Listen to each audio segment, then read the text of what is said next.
Sir આપનું નામ અને ડેઝિગ્નેશન. અ, આરોગ્ય અધિકારી મહાનગરપાલિકા રાજકોટ, ડૉક્ટર લલિત વાજા.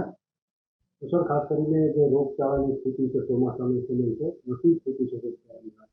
છેલ્લા 3 દિવસમાં આમ જોઈએ તો રાજકોટ અને સૌરાષ્ટ્ર અને ગુજરાતમાં ખૂબ સારો વરસાદ પડ્યો છે.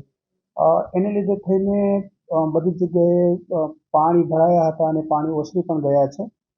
છેલ્લા વીકમાં જોવા જઈએ તો એક મેલેરિયાનો કેસ, ડેન્ગ્યુના 19 કેસ અને ચિકનગુનિયાના 3 કેસ આપણને આ સિઝનમાં જોવા મળ્યા હતા. શરદી ઉધરસના કેસ પણ આપણને જોવા મળે છે અને થોડા ઘણા ઝાડા ઉલટીના કેસ પણ જોવા મળે છે.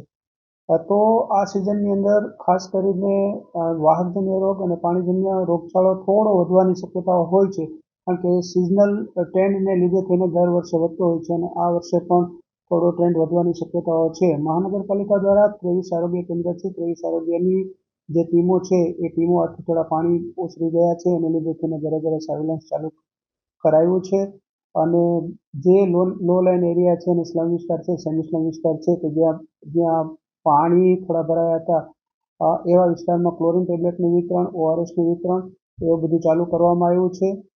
અત્યારે આમ જોવા જઈએ તો એવી કોઈ પરિસ્થિતિ નથી કે જેનાથી આપણે ડરવાની જરૂર છે, પણ સાવચેતીના ભાગરૂપે મહાનગરપાલિકાના લોકોને જણાવવાનું કે ખાસ કરીને આ સિઝન પછી મચ્છરજન્ય રોગચાળો અને જે પાણીજન્ય રોગચાળો છે એ થોડો વકરતો હોય છે, એટલે દરેક નાગરિકોને જણાવવાનું કે ક્લોરિનેટેડ વોટર અથવા ગરમ કરેલું ઉકાળેલું પાણી જ પીવું અને ખાસ કરીને ડેન્ગ્યુ અને ચિકનગુનિયાનો જે મચ્છર છે એ દિવસે કરડતો હોય એટલે જે લોકો ખાસ કરીને બાળકો અને સ્ત્રીઓ ઘરમાં રહેતા હોય એમને પૂરેપૂરા કપડાં એટલે કે આખું શરીર ઢંકાય એવા કપડાં પહેરવા જોઈએ અને બાગ બગીચા અને કોઈના જે સેલર હોય તો એની અંદર પાણી ભરેલા હોય તેનો તાત્કાલિક નિકાલ કરવો જોઈએ. ખાસ કરીને ભંગાર હોય, કોઈના છજા ઉપર ભંગાર હોય, કોઈના છાપરા ઉપર ભંગાર હોય તો એનો પણ નિકાલ કરવો જોઈએ. પાણીના કુંડા હોય તો એ પાણીના કુંડા વારંવાર સાફ કરવા જોઈએ અને દર અઠવાડિયે પાણી બદલાવવું જોઈએ.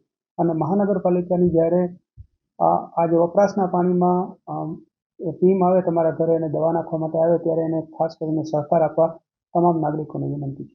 ખાસ કરીને સર છેલ્લા 3 સપ્તાહથી ડેન્ગ્યુના કેસો બહુ વધી રહ્યા છે, તો એને રોકવા માટે શું કામ કર્યું? અત્યારે આપણી 50 જેટલી ટીમો છે જે જગ્યાએ જે ડેન્ગ્યુના કેસીસ આવી રહ્યા છે, ખાસ કરીને જે વેસ્ટ ઝોન છે, વેસ્ટ ઝોનની અંદર જે કન્સ્ટ્રક્શન સાઇટ હોય ત્યાં પણ ટીમો કામ કરી રહી છે. ત્યાં પણ જે લાર્વા ઉત્પત્તિ કેન્દ્રો છે કે જે પોરા જ્યાં ઉત્પન્ન થાય છે એવા કેન્દ્રોને શોધીને એનો નાશ કરવામાં આવી રહ્યો છે અને જે કન્સ્ટ્રક્શન સાઇટો ઉપર છે ત્યાં પણ પેનલ્ટી કરી અને દંડ વસૂલ કરવામાં આવી રહ્યો છે મહાનગરપાલિકાની ટીમ દ્વારા.